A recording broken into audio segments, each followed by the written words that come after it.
कि एक बार ब्रह्मास्त्र छूट जाए तो उसको केवल वो व्यक्ति वापस ला सकता है जो ब्रह्मचर्य का पालन किया हो। अब जब अश्वत्थामा ने छोड़ दिया, यहां अर्जुन ने भी छोड़ दिया उसको काउंटरैक्ट करने के लिए। लेकिन ब्रह्मास्त्र का नियम यह है कि वो ऐसा अस्त्र है, मंत्रों से बनता है कि पूरे ब्रह्मांड तक को फोड़ सकता है, वो इतना पावरफुल होता है। तो उन्होंने क्या किया कि दोनों को रिक्वेस्ट किया भगवान कृष्ण ने कि आप ये रोक दीजिए, ब्रह्मास्त्र रोक दीजिए। तो अर्जुन ने रोक दिया, परंतु अश्वत्थामा से नहीं रुका। हालांकि अश्वत्थामा का विवाह नहीं हुआ था, दिखने में वो ब्रह्मचारी था, और अर्जुन के 4 पत्नियां थी, तो दिखने में ब्रह्मचारी नहीं था। लेकिन ब्रह्मचारी का मतलब होता है जो मन में पवित्र हो, वो ब्रह्मचारी होता है। तो अर्जुन मन में पवित्र था। उसको उर्वशी ने बोला कि तुम बहुत अच्छे हो, मुझसे विवाह कर लो, तो प्रणाम कर लिए। तो उर्वशी ने गाली दे जा, तू छक्का बनेगा। तो 1 साल के लिए वो बृहन अल्लाह बन के रहे थे राजा विराट के नगरी में। और यहाँ जो अश्वत्थामा है, इसका कोई क्वालिफिकेशन नहीं था, यानी इसकी कोई पात्रता नहीं थी ये सीखने की, परंतु द्रोणाचार्य जो ये विद्या जानते थे, उनके माध्यम से वो सीख गई। उनका बेटा थे वो, तो पुत्र प्रेम में उन्होंने जाके सिखा दिया। अब अश्वत्थामा वापिस नहीं ले पा रहा था, और उत्तरा में के गर्भ में वो जाके अटैक करने वाला था। तो भगवान स्वयं, जब उत्तरा ने आवाज दिया, तो भगवान स्वयं जाके वो गर्भ को गोल गोल गोल गोल गोल गोल घूमने लगे और उत्तरा के गर्भ की रक्षा की, जिसमें राजा परीक्षित था।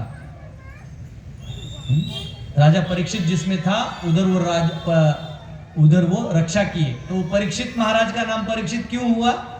तो वो बचपन में ही भगवान को देख लिए थे। तो जब वो गर्भ से बाहर आए तो हर एक व्यक्ति को देखते कि यही तो वो नहीं है, यही तो वो नहीं है, तो वो परीक्षा लेते थे, इसलिए उनका नाम हुआ परीक्षित। तो राजा परीक्षित अपने कार्यकाल में उन्होंने जंगलों में, क्योंकि राजा शिकारी करते थे ताकि समाज व्यवस्था बना रहे। आज भी जैसे नहीं होते, आर्मी वाले लोग प्रैक्टिस करते रहते हैं, क्योंकि युद्ध कभी हो जाए तो आपका जो योद्धा है वो पावरफुल होने चाहिए। तो राजा जो थे वो गए थे शिकारी करने के लिए। तो जाते जाते जंगल में उनको प्यास लगा तो बहुत जगह पानी खोजा, मिला नहीं। तो वहां एक कुटीर दिखा, जहां एक ब्राह्मण देवता तपस्या कर रहे थे, ध्यान में लीन थे। तो ध्यान में लीन थे, और यहाँ पे इन्होंने उनको पूछा कि पानी चाहिए, लेकिन क्योंकि ध्यान में लीन थे तो उनको आवाज आया नहीं। तो गुस्से में वहां एक मरा हुआ सांप था, वो लेके परीक्षित जी ने उनके गले में डाल दिया। अब ये टेक्निकली बहुत गलत चीज है। एक राजा होते हुए क्षत्रिय को ब्राह्मण का किसी भी प्रकार का अनादर नहीं करना चाहिए, क्योंकि ब्राह्मण भगवान को बड़े प्रिय होते हैं। भागवत के 5म स्कंद के 5म अध्याय के 20, 21 और 22 श्लोक में ब्राह्मण के स्थान की महिमा स्वयं भगवान विष्णु करते हैं। वो बताते हैं कि सबसे निम्न चेतना तो जड़ वस्तु में होती है, उसमें चेतना होती ही नहीं है। ये जड़ पदार्थ, पत्थर, ये सब, उनसे ज्यादा चेतन होता है पेड़ पौधे, वनस्पति। उन वनस्पतियों से ज्यादा चेतन होता है जो कीड़े हैं, कीड़े मकोड़े, हाँ, ये उससे ज्यादा चेतन होते हैं। और कीड़े मकोड़े से ज्यादा चैतन्य होता है रेंगने वाले प्राणियों में। उनसे भी ज्यादा चेतन होता है 4 पद पशुओं में, जो 4 पद पे चलते हैं, उनमें होता है चेतन। यानी जितना ज्यादा चैतन्य हो, ज्यादा ऊर्जा हो, ज्यादा कार्य करने की क्षमता, सोचने की क्षमता, उससे ज्यादा चैतन्य होता है द्विपाद पशु में मनुष्य।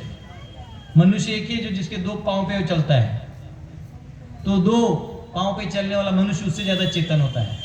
उससे ज्यादा चैतन्य होता है मनुष्य से ज्यादा राक्षसों में, राक्षसों से ज्यादा होता है देवताओं में, देवताओं में ज्यादा होता है इंद्र में, इंद्र से ज्यादा होता है ब्रह्मा, ब्रह्मा से ज्यादा होता है शिव जी में, और शिव जी से ज्यादा भगवान बोलते हैं मुझ में होता है विष्णु में, और भगवान विष्णु के तो मुझसे ज्यादा ब्राह्मणों में होता है। ये स्थान है भगवान ब्राह्मणों का भगवान की नजर में। तो उस ब्राह्मण के कंधे पे आप जो तपस्या कर रहा है, एक राजा, एक सम्राट, पांडवों के कुल में आए हुए बच्चे जिसको भगवान ने स्वयं रक्षा करके बचाया हो, वो ऐसे कार्य कैसे कर सकता है? तो उन्होंने कर दिया। हालांकि आचार्यगण बताते हैं कि ये कार्य उन्होंने वो कभी नहीं करते, उन्होंने क्यों किया है उनको भी पता नहीं गुस्से में, लेकिन उसका कारण, उतने कारण की वजह से आज आप और मैं भागवतम पढ़ रहे हैं। भागवत की रचना और भागवत सुनने का मौका, शुद्ध भक्ति का मौका हम सबको इसलिए मिला क्योंकि परीक्षित जी ने वो सांप उन ब्राह्मण के गले पे डाला। तो कभी कभी कोई अभद्र कार्य भी एक बहुत अच्छे कार्य को निर्माण दे सकता है। उन्होंने सर्प तो डाल दिया, लेकिन सर्प डालने के बाद उनका जो बेटा था